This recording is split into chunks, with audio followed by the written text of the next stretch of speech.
था, लेकिन विलंब से ही सही, देर से आए भले आए। हिंदी दिवस पर हम लोग कार्यक्रम नहीं कर पाए थे, लेकिन उसके उपलक्ष्य में बच्चों ने काफ़ी अच्छी तैयारी कर रखी है और पोस्टर, कविताएं, तरह तरह के संवाद, काफ़ी कुछ तैयार किया है बच्चों ने। और मैं बधाई देता हूं आप सबको हिंदी दिवस की। हिंदी बोले, हिंदी के प्रति सम्मान रखें। अंग्रेजी माध्यम का विद्यालय है, निश्चित तौर पे हमें अंग्रेजी को सीखना है, दुनिया की हर भाषाओं को सीखना चाहिए, जो कुछ भी सीखने के लिए मिलता है, लेकिन अपनी मातृभाषा, अपनी संस्कृति, अपने समाज, अपने देश के प्रति गर्व और गौरव का भाव रखना चाहिए। इसी शब्दों के साथ मैं अपनी वाणी को विराम देता हूँ। जय हिंद, जय भारत, जय हिंदी माता। धन्यवाद सर। अब मैं कक्षा 9वीं सर से आस्था को उनके प्रेरणादायक कविता के साथ बुलाना चाहूंगी। विचारों की धारा में स्नान करती हूँ, विचारों की धारा में स्नान करती हूँ, आस्था है नाम मेरा, आप सबको नमस्कार करती हूँ। मैं आज आपके समक्ष एक कविता लेकर प्रस्तुत हुई हूँ जिसका शीर्षक है राम। हाथ काट कर रख दूंगी या नाम समझ आ जाए तो, हाथ काट कर रख दूंगी या नाम समझ आ जाए तो, कितनी दिक्कत होगी पता है राम समझ आ जाए तो।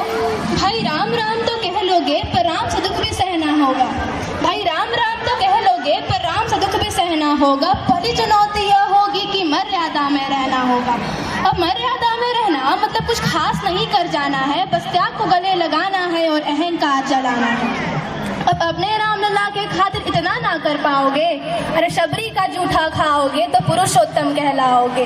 काम क्रोध के भीतर रहकर तुमको शीतल बनना होगा, बुद्ध भी जिसकी छांव में बैठे वैसा पीपल बनना होगा यह सब कुछ, और वह भी शून्य में रहकर प्यारे, तब ही तुमको पता चलेगा कि कितने अद्भुत राम हमारे।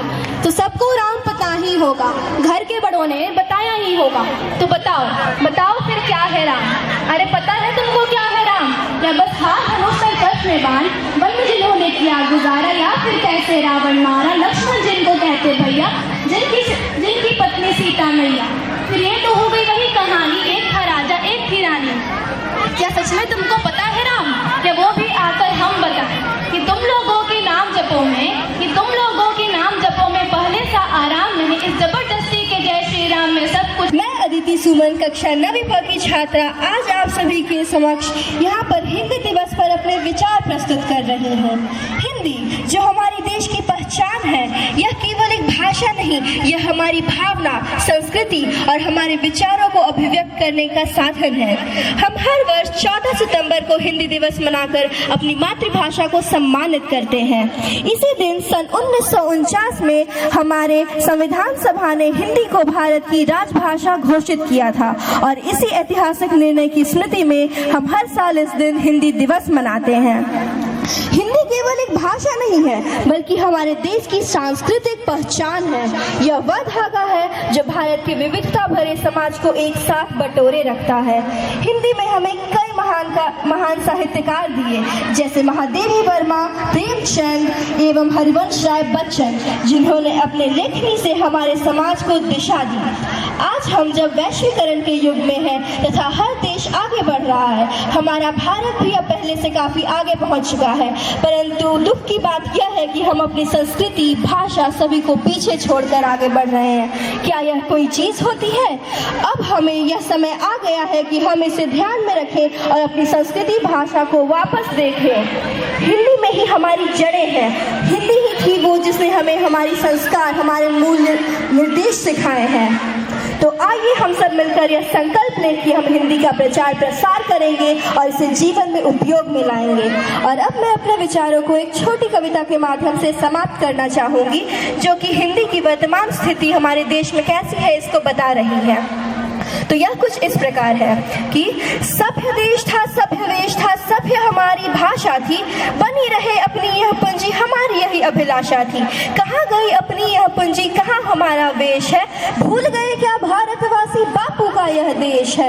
आज हमारी संस्कृति पर पश्चिम का रंग जो छाया है, छोड़कर अपनी हिंदी भाषा हमने अंग्रेजी अपनाया है। खान पान व्यवहार सभी कुछ अपना नहीं पराया है, चारों तरफ पश्चिमी सभ्यता ने अपना रंग जमाया है।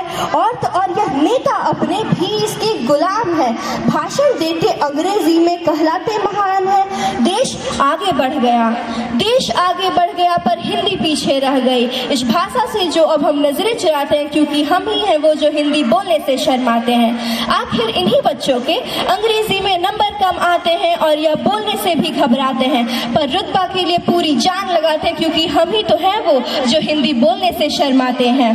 तो आओ आज हम सब साथ मिलकर हिंदी को अपने सराखों पर उठाएं और हिंदी दिवस को साथ मिलकर मनाएं, हिंदी को अपनाएं। धन्यवाद। समक्ष महाभारत के एक छोटे से भाग को कविता के रूप में प्रस्तुत करना चाहूँगी। कविता यहाँ से शुरू होती है। कुरुक्षेत्र का मैदान है, श्री कृष्ण और अर्जुन के बीच संवाद चल रहा होता है और अर्जुन अपने समक्ष अपने परिजनों को देखकर उनके ऊपर शस्त्र उठाने से मना कर देते हैं और श्री कृष्ण से कहते हैं कि छोटे से भूभाग की खातिर हिंसक नहीं बनूंगा मैं, स्वर्ण ताक कर अपने कुल का विध्वंसक नहीं बनूंगा मैं, खून सने हाथों को होता राजभोग अधिकार नहीं, परिवार मारकर गद्दी मिले तो सिंहासन स्वीकार नहीं, सिंहासन स्वीकार नहीं।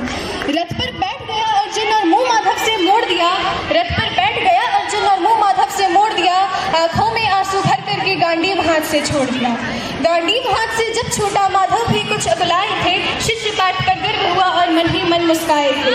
मन में सोच लिया अर्जुन की बुद्धि न सटने दूंगा, समरभूमि में पार्थ को कमजोर नहीं पड़ने दूंगा। धर्म बचाने की खातिर एक नव अभियान शुरू हुआ, उसके बाद जगत गुरु का गीता ज्ञान शुरू हुआ। एक नजर में रणभूमि के कंटन डोल गए माधव, टकटकी बांध कर देखा अर्जुन एकदम बोल गए माधव, हे पार्थ मुझे पहले बतलाते, मैं संवाद नहीं करता, तुम सारे भाइयों की खातिर कोई विवाद नहीं करता।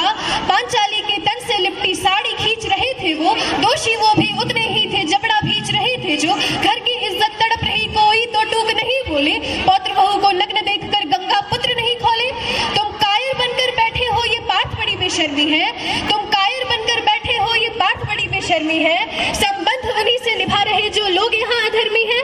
अरे हे पांडव के पुत्र, धर्म का कैसा कर्ज उतारा है, शोले होने थे आंखों में, शोले थे होने आंखों में, पर बहती जलधारा है।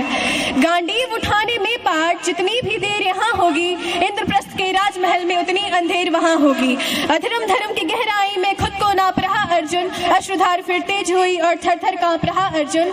हे माधव मुझे बतलाओ, कुल नाशक कैसे बन जाऊं, रख सिंहासन लाशों पर मैं शासक कैसे बन जाऊं।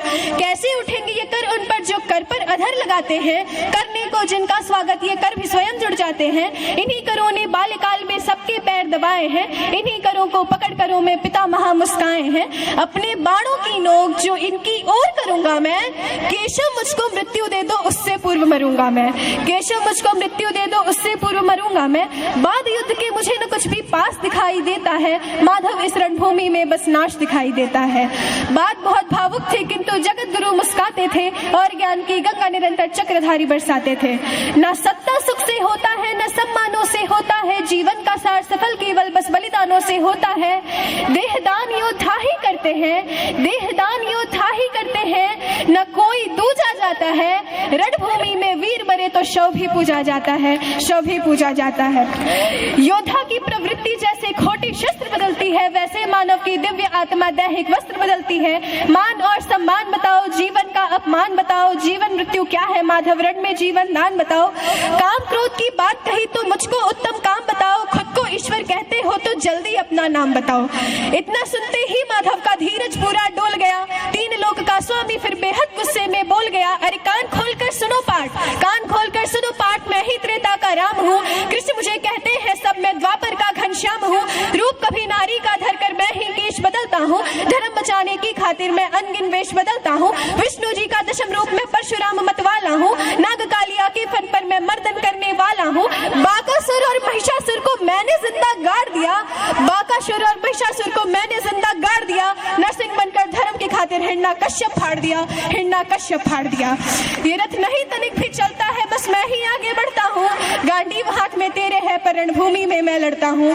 सहमा सहमा सा था अर्जुन एकदम रथ से खड़ा हुआ, माँ गीता के ज्ञान का सीधा हृदय पर प्रहार हुआ। मृत्यु के आलिंगन हेतु फिर अर्जुन तैयार हुआ। धर्म किया स्थापित जिसने, दाता दया निधान की जय। हाथ उठाकर सारे बोलो चक्रधारी भगवान की जय, चक्रधारी भगवान की जय। Thank you.